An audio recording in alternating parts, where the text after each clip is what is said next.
Inge ini merasakan sakit yang dalam banget gitu. Sedangkan si laki-lakinya di sana itu ngoceh-ngoceh. Seakan-akan macam betul kali hidupnya ya kan. Egonya super duper tinggi banget kayaknya ya kan. Hola netizen yang terhormat, Ari Wibowo dan Inga Nugrah tengah menjalani proses cerai. Namun hak asuh anak kemungkinan bakal diberikan kepada Ari Wibowo. Inga Nugrah pun mengaku peluang dia dapat hak asuh anak sangatlah kecil. Hal itu dia ungkapkan saat berbincang dengan Dr. Richard Lee. Awalnya ia meminta untuk bisa mengasuh anaknya agar lebih banyak waktu dengan mereka. Lebih lagi, ia bisa membimbing Marco dan Kenzo dalam pendidikannya. Namun Ari Wibowo justru menolak usulan itu. Alasannya, Inga juga mesti membiayai semua kebutuhan anaknya, termasuk pendidikan. Mau tak mau, dia pasrah dengan keputusan itu. Lebih lagi, Inga juga tidak paham soal hukum untuk mendapatkan hak asuh anak. Tak hanya itu, Inga juga merasa tidak mampu untuk membiayai pendidikan Kenzo dan Marco, yang nominalnya bisa mencapai jutaan setiap bulan. Nah, gimana nih menurut netizen yang berbakti? Silahkan berkomentar ya. Aduh, aku ikutan sedih banget lihat beberapa hari ini video dari Inge. Inge tuh teman Mamski juga ya. Ari juga teman Mamski. Makanya Mamski nggak komen apapun dari awal dengar berita perceraiannya, karena aku ngejaga perasaan dari kedua belah pihak, juga keluarganya, Mbak Ira, keluarganya Ari ya.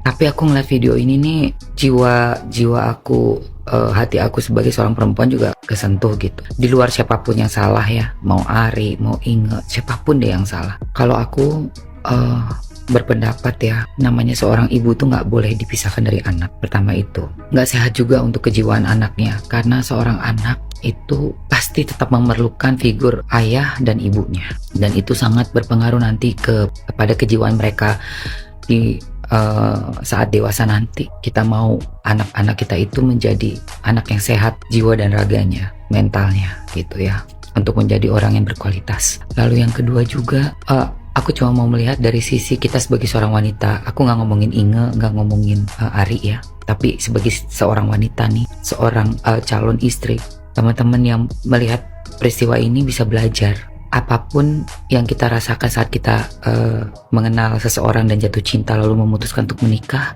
tetap kita harus selalu punya pegangan dalam hal finansial, atau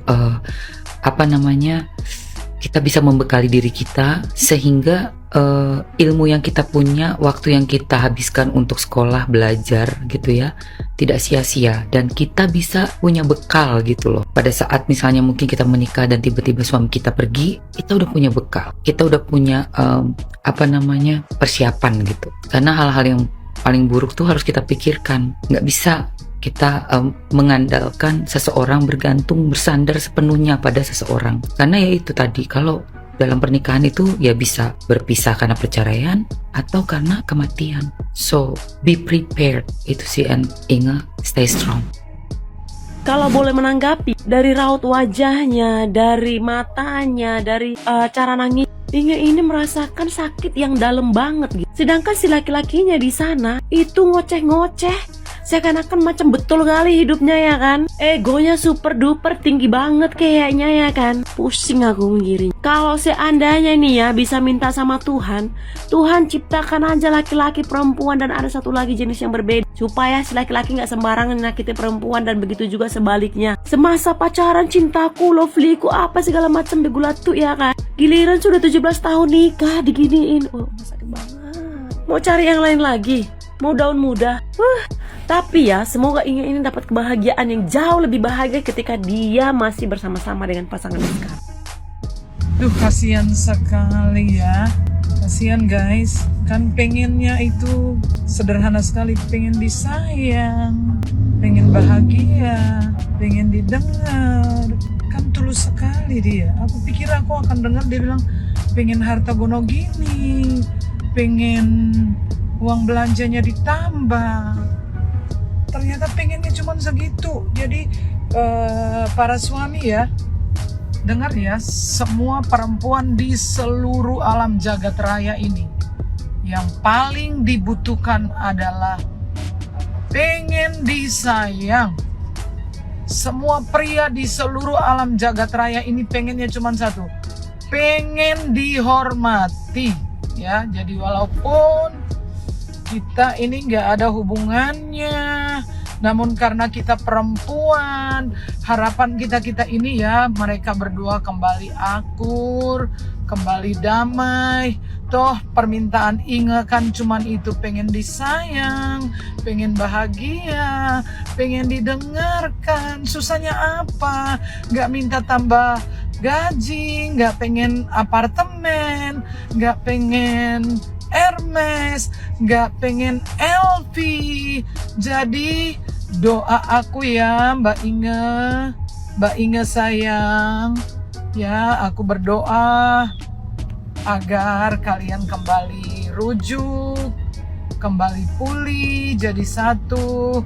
Untuk Mas Ari, tolong turunkan sedikit gengsinya. Tuhan Yesus aja sudah dikhianati, sudah dihancurkan, juga mengampuni ya. Mengampuni dan menerima kembali. Doa kami, Mas Ari kalau nggak keliru pernah datang di kotaku ya. Pernah juga bersaksi di KKR ya Mas Ari.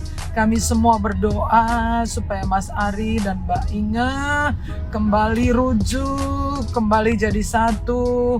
Kalau anak-anak ditanya isi hatinya pasti nggak mau, jadi bingung. Mama di timur, papa di barat ya. Memang saat ini mereka pasti milih papanya karena papanya yang punya uang, mamanya yang nggak punya uang, nggak punya rumah gitu ya. Tuhan memberkati Mas Ari dan Mbak Inge. Nah, udah dengar kan Inge bilang apa? Dia tidak berselingkuh. Mereka itu cuma teman-temannya. Dan seperti yang kita ketahui, meskipun di tempat-tempat seperti itu, cowok-cowoknya itu kelihatan macho, six pack gitu ya, badannya berotot, keker, kelihatannya tuh laki banget gitu. Padahal mereka sebenarnya ini mau selingkuh gimana gitu. Gak mungkin kan? Heran juga sih, kenapa selama ini ya yang keluar statement dari pasangan bahwa dia yang selingkuh. Termasuk anaknya bilang, katanya dia mendapati chat maminya selingkuh gitu. Kalau memang itu terjadi, Inge nggak mungkin berani ngomong seperti ini. Karena itu kan nanti akan jadi bukti di pengadilan. Ya kan nanti kalau mereka sidang cerai, itu pasti akan keluar. Ya kita lihat aja nanti. Chat seperti apa yang dimaksud? Yang bilang bahwa itu adalah bukti perselingkuhan. Dan selama ini pun menurut aku gitu, kalau memang Inge berselingkuh gitu, kenapa suaminya itu nggak ngomong terus terang, si A, B, C atau siapalah namanya, sebut aja gitu kan, biar jelas gitu kan. Oh, takut pencemaran nama baik, oke, nggak apa-apa, itu bisa diterima. Tapi satu poin lagi, suami itu suka bilang gitu, kami masih seranjang kok. Pertanyaannya, kalau suami model seperti itu diselingkuhi, istrinya tuh misalnya sama laki-laki lain, dia mau tetap satu ranjang? Gak masuk akal. Sikapnya aja udah sesinis itu, dia masih mau seranjang. Buat aku itu gak make sense. Pasti udah pisah kamar, ya dong. Pasti ngerasa, ih, jijik gue, lu kan udah sama laki-laki lain, ngapain kita tidur seranjang? Menurut Anda gimana? Bener nggak pendapat saya? Kalau bener Inge udah selingkuh, dia nggak mungkin mau, si lakinya itu nggak mungkin mau tidur tetap seranjang sama bini yang udah selingkuh. Itu nggak mungkin. Nggak masuk akal. Kalau melihat sikapnya selama ini ya, well, kita lihat aja nanti gitu. Selingkuh nggak selingkuh itu pasti akan terbukti nanti ya. Seperti yang saya bilang, kasus-kasus yang sebelum-sebelumnya itu, bahwa suami yang koar-koar nuduh istrinya selingkuh tapi nggak punya bukti.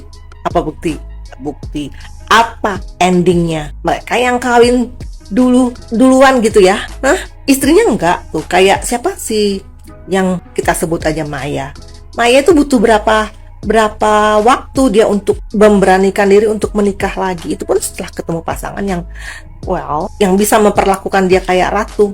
Yang satu lagi, si ibu yang satu lagi enggak tuh, dia enjoy aja sendirian, ya kan, menikmati hidupnya dengan anak-anaknya, nggak kepikiran nikah lagi, nggak kedengeran juga dia berhubungan dengan siapa-siapa. Ya udah deh, itu aja yang saya mau ini. Pokoknya intinya akhirnya kita dapatkan jawaban dari Inge bahwa dia tidak berselingkuh. Titik. Buktinya nanti akan kita lihat di persidangan perceraian mereka nanti.